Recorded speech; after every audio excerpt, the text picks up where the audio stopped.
Hello, it's been too long, it's been a minute, and I keep meaning to make a video about my 2023 year in reading. If you're like me or you like to keep track of what you read, there's this app now called Goodreads. Maybe some of you are on it, but I thought it'd be great to go through some of the things that I loved reading last year.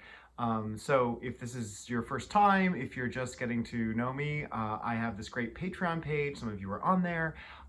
Please feel free to check it out, and hopefully my phone won't beep at me. So some of you know last year I taught at the Coastal Carolina University as a guest faculty. So I was teaching a couple courses and I music directed their production of Merrily We Roll Along, which is now also on Broadway.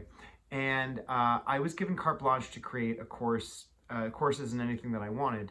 And it sort of worked serendipitously or sort of coincidentally that I wanted to teach a class on Broadway flops, shows that didn't work commercially.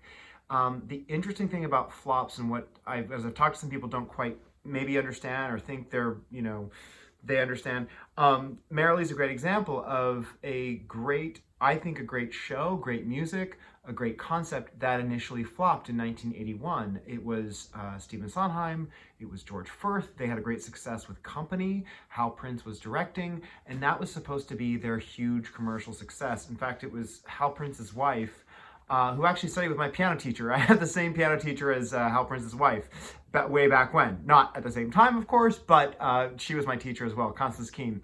And one of the stories I read was that they suggested doing something like their version of a South Pacific, something that was a Rodgers and Hammerstein or a big blockbuster musical. And it was 1981, and they had just gotten off the success of Sweeney Todd, which opened in 1979. So if you can imagine the decade they had from 1970, 1969, 70 with Company, and there was Follies, and then there was, or Little Night Music. I get fuzzy some of the dates between there. Correct me on this. The Little Night Music and Follies and Sweeney and Pacific Overtures. Right. Then 81 was Merrily, and that was really like a really big commercial flop. It also was, I think, a lot of people wanting the Titans at that time, which Hal Prince and Sondheim were both commercially and artistically, well, artistically very successful. Commercially, I keep seeing these statements that all of their initial productions did not recoup, did not make money back. But of course now they seem to be godlike in terms of their stature in theater. And of course, Sondheim is the standard for so many of us, as is Hal Prince. But so the Merrily show was a flop by commercial standards. It lasted all about a week. It did not succeed. And so I was talking to someone recently, and they asked, why would you want to work on that show if it was a flop? I was like, well, I don't just work on shows that are successful commercially, it's that I love that music. And sometimes we have to think, well, yeah, obviously we need to make money, we have to eat. I think the starving artist is a myth. But at the same time, to go work on a show like that where the music is gorgeous, if you don't know Merrily, check it out. Alex Lefebvre down at Coastal Carolina, who I was just did a video on being down there again for their production of Cabaret, and I went and saw their showcase last week, and it was phenomenal. And seeing the students succeed in all of their efforts to perform their work in New York so that agents and managers could come see them, it's fantastic. Okay, so this is about the books. I have to stay focused. I do get rambling. I updated my bookcase. I don't know if you can sort of, well, that's the camera. Hang on. I'll do this. See, ooh, yes, look at all the books. I love, I have to get a ladder for the top ones, but it's worth it because it's kind of cool to have my wall of books. It actually makes my apartment seem a lot bigger, if you can believe it. But I built that myself, so huzzah. My course was on Broadway flops. The idea was I wanted to explore part of the industry, part of the canon that's not necessarily talked about, because as I talked with Alex when I got down there last year, what do I teach? What do I tell the students? I was very excited and nervous, excited and scared, that I wanted to give them something that they hadn't had in their studies. And he assured me, as others did too, that there was plenty these undergrad students would still have to learn, and we're still learning all the time.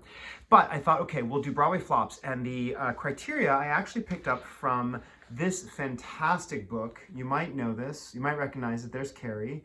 Was it Not Since Carrie, 40 Years of Musical Flops. What I loved about this book is it prefaced Carrie being the standard bearer of flops, being that it was such a colossal flop, perhaps probably before Spider-Man happened, which lasted, what, 5 years on Broadway and made 60 million, but cost them 100 million. So again, 5 years on Broadway, but if you're bleeding money, it doesn't necessarily make you a success. And as you can see here, I'll show you these are the pictures of the production of Carrie. So Carrie's the Stephen King book, and one of the criticisms here was they didn't know if they were doing Bye Bye Birdie, if it was Rocky Horror. I think tonally the show was sort of all over the place, and that's really something interesting to note. Yes, it says this song, is it Carrie or Bye Bye Birdie? Is it malt shop or is it a leather bar? You know, when we talk about production, it's so important for shows to have cohesion in the narrative, both in the set design, in the tone of the dialogue, in the tone of the music. And so often the reason shows don't work is that the writers are not writing the same show. So meaning that you go and write the lyrics, I go write the music, they're writing the script, they're doing the scenes, they're doing the sets and costumes. And it tonally, if we don't have a good, especially a good director to say, okay, this is the show we're doing, you're not going to have the same show. Someone's writing a comedy, someone's writing a drama. And in this case, they didn't know if they were doing a kids show, if they were trying to be edgy. What I also love, so this video is also in part, if you're interested in reading more about what I'm reading or what's involved in theater, as is my desire. Here we have just the table of contents, and you can see, you can pause the video, but I really like the breakdown here. Catastrophe, star flops, vehicles written for stars, and the stars either, you know, there are movie stars who can't sing, or there are film stars who don't understand how to do 8 shows a week. And I've heard this happen even today, where a movie star doesn't understand what a tech rehearsal is, and that they have to stand in the light. You have to stand there, and you have to wait, and you can't move, and you have to do it again, and again, and again. One of the chapters, the movie was better, so they tried to make a movie into a musical, and we are running into that very thing right now. I see all of these 1980s movies, Tootsie and Mrs. Doubtfire, 94, well, 90s, our nostalgia, our hunger for something so comfortable, something so known, something known quantity right now is so strong. We've got Back to the Future, the musical. We've got Mrs. Doubtfire. We've got Devil Wears Prada. We've got Pretty Woman. Whether I'm throwing shade on those productions, you know, take it for what it is. But the fact remains, this is the money. This is the commercial element, that these movies are properties that theater producers think will make money. Whether they are good for the stage is sort of beside the point, because the titles are so well known. Let's say beside the point. They probably want them to be good theatrical pieces. But the question that I love Layman Engel asks in his book, Words and Music, is, he's started the BMI workshop, why are you making this a musical? Just because it worked as a film, it doesn't mean it works on stage. And there was a movie being made into a musical recently where they had 27 different scenes in the first act because they had cinematic scenes in the movie where they could cut everything in the editing room. But on stage, you have to move the sets, and you have to have set changes, and you have to have scenes in one, which are the scenes down front, so they can close the curtain, change the set, open the set back up. There are elements on stage that film does not account for. And so to make these films on stage, you have to reorganize and rewrite the script and the whole workings of the show. So, what else can I say? Oh, these are all my notes from this book. There are hundreds and hundreds of failed shows in here. Just to give you one that I love here, just one of many. Here's Julie Stein, who wrote Funny Girl and Gypsy, Gower Champion, Bye Bye Birdie, Angela Lansbury. We love Angela Lansbury from Murder, She Wrote, of course, but from Sweeney Todd, from Mame. Bob Merrill is another writer, and this is all of them in a musical called Pretty Belle. Pretty Belle? Yeah. I haven't heard of it. Have you? It cracks me up. And there's a video somewhere on YouTube of them, of her doing this. You know, what is humbling and also reassuring is even the biggest stars like Angela Lansbury, so many people, they would try their hand at a show or they'd work on something and it would be an absolute flop. And sometimes we can explain why, but often it's just something didn't work. So that's a great book. Okay, I mentioned Sondheim. This is a great biography. It's the one that everyone kind of talks about. If you're talking about Meryl Seacrest, she's done a bunch of, authored a bunch of composers, and this is a great book about Stephen Sondheim. And it covers, I mean, it does cover a lot, all his life. But one thing I thought was really telling about Merrily, so if you know the story of Merrily, it's about three friends who the story begins at the end of their friendship and it goes back to the beginning. So it works backwards. They get younger and younger as the story goes on. And in it, we find the breakup between two of the friends who are writers, Charlie Kringus and Franklin Shepard. And they end up parting ways, and they end up not talking. In this book, The Art is Imitating Life, we have Friends of Sondheim, where he's quoting in Old Friends, it's a song in Merrily. Here's to us who's like us, damn few. But to us old friends, what's to discuss? Old friends, here's to us who's like us, damn few. And in that, he's taking it from a friend of his. Let's see if I can find it. He's taking that quote from a friend of his that they had in his school days. It was a drinking a toast. Here's to us who's like us, damn few. And in this, one of his friends, he ends up hearing, he's supposed to, in real life, Stephen Sondheim has a friend who's going to come see Merrily and hears the reviews are bad, that the show's not doing well, and does not come to the show. And that situation broke up their friendship. So the musical about the friends breaking up was not successful, and so the real life friend of Sondheim's does not come to see the show because he doesn't want to be embarrassed for his friend, or doesn't want to come because he hears it's not good. I thought that was art imitating life, life imitating art. It was really kind of bizarre and real. But this is a great book to check out, so check it out. Oh, before I get to that, that's my favorite. I also last year, was it last year? I was finishing up on Music Man, which I think I ended in 2022. But maybe I did talk about these. Maybe I did. I pulled these off the shelves. Meredith Willson book, and there I stood with my piccolo, is the book that inspired The Music Man. That's his sort of autobiography about being a piccolo player and playing the John Philip Sousa band and playing, I think, with Victor Herbert, the operetta writer of the early 20th century. There's lots of great stories. Not a long book, fun read. And then this other one by Meredith Willson, He Doesn't Know the Territory. The story behind making, what I love about this is that he was working on Music Man for almost a decade, perhaps, and he and his wife would go throughout New York at the piano to different people's apartments and just play. And I love that idea of like going to people's houses and just like playing through music as I do here. So love that. Okay, last but not least, I thought it would be a short video. I was worried that I wouldn't have enough to say, and here I am saying so much. This is a great book, Back to the Flops, Second Act Trouble. Beautiful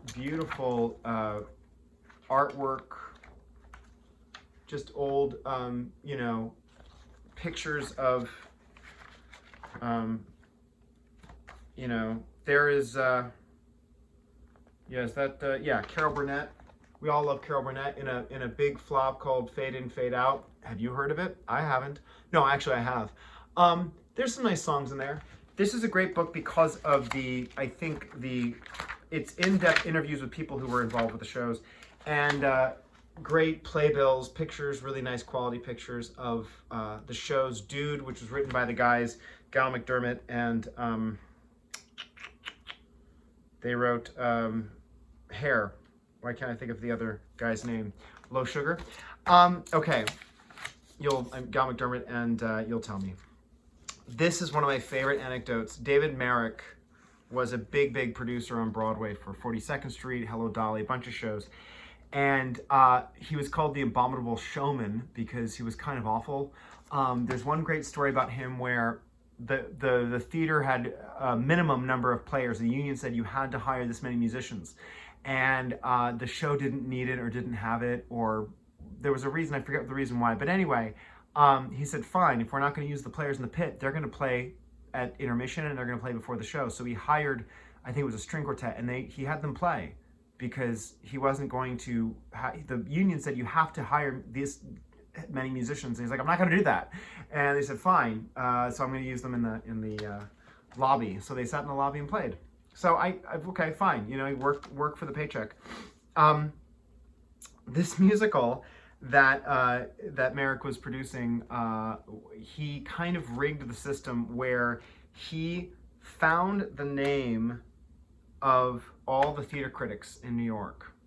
Howard Tubman, Walter Kerr, the Walter Kerr Theater, John Chapman, John McClane, yada yada, all these guys. He found other people living in New York with their names. And so he got these individuals who are not theater critics.